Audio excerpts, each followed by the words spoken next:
இது போக அவங்களுக்கான இன்னும் ஒரு கட்டளை இருக்கிறது. அவங்க வெளியேறக்கூடாது. இதா இருக்கிற பெண்கள் வெளியிறங்கக்கூடாது. எங்க ரோட்டுக்கு வெளியிறங்கக்கூடாது.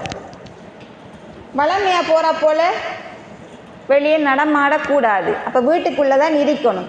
வீட்டுக்குள்ளனா வாசலுக்கு வரப்போடாதா? வீட்டுக்கு முன்னுக்கு வாசலுக்கு வரலாம். நம்மட வாசல் யாரும் இல்லை, வந்து போகலாம். இது நம்மட சில என்ன செய்றாங்க, சில வீடுகள் என்ன நடக்குதுன்னு சொல்லிச்சுன்னா அந்த அறையை விட்டு அந்த ரூமை விட்டு வெளியிறங்க விட மாட்டாங்க. இது ரொம்ப கஷ்டமான ஒரு பிழையான ஒரு விஷயம். எவ்வளவு கஷ்டம்! ஒரே ரூமுக்குள் 4 மாதம் 10 நாளும் வெளியவே இறங்க கூடாதுன்னு சொல்லி சொன்னா அப்படி ஒரு கஷ்டமான ஒரு மார்க்கம் இல்லை நம்மட மார்க்கம். நம்மட அடுத்த ரூமுக்கு போகலாம். ஒரே அளவுக்கு ராத்தாட வீடு இருக்கி தேவைக்கு போகலாம், வரலாம், பெண்ணுக்கு போய் பார்க்கலாம். வாசல்ல கொஞ்ச நேரம் யாரும் இல்லாத நேரம் இருந்துட்டு போகலாம். உள்ளுக்குத்தான் இருக்கணும், கதவை பூட்டின பூட்டில் தான் இருக்கணுங்கிற எந்த ஒரு சட்டமும் கிடையாது. ஆனால் அவங்க வெளியிறங்கக்கூடாது. நிர்பந்தமான நிலைகளை தவிர, உதாரணத்துக்கு கடும் வருத்தம், மூச்சு வருத்தம் வந்துட்டு யாருக்கு இதா இருக்கிற பெண்மணி, அப்போ அவங்க என்ன செய்யணும்? ஹாஸ்பிட்டலுக்கு போய்த்தான் வரணும்.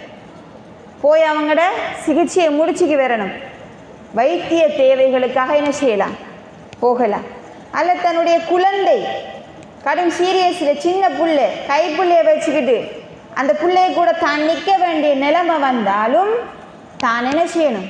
தான் நிற்க வேண்டிய முறைப்படி மூடி மறைச்சிக்கிட்டு அந்த இடத்துல நாங்கள் இப்படியான இக்கட்டான சந்தர்ப்பங்களை நாம் என்ன செய்யலாம்? வெளியிறங்கிட்டு அந்த நேரம் முடிய நாம் வந்து சேர்ந்துடணும்.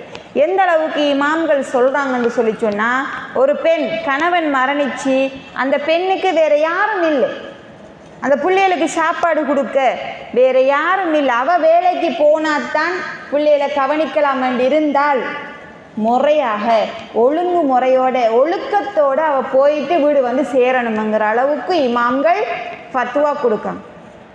சாதாரண பெண்ணுக்கு இல்லை, தன்னை தவிர உதவி வேறு யாரும் இல்லை அந்த பிள்ளைகளுக்கு அந்த குடும்பத்துக்கு என்கிற நிலைமை வந்தால் மட்டும் அவங்க போய் அவங்களோட தொழிலை செஞ்சுக்கிட்டு வீட்டை வந்து முறையாக சேரலாம் என்கிற ஒரு சட்டம் இருக்குது. இது எல்லாருக்கும் இல்லை, அந்த நிலைமை இருக்கிற அந்த பெண்மணிக்கு மட்டும்.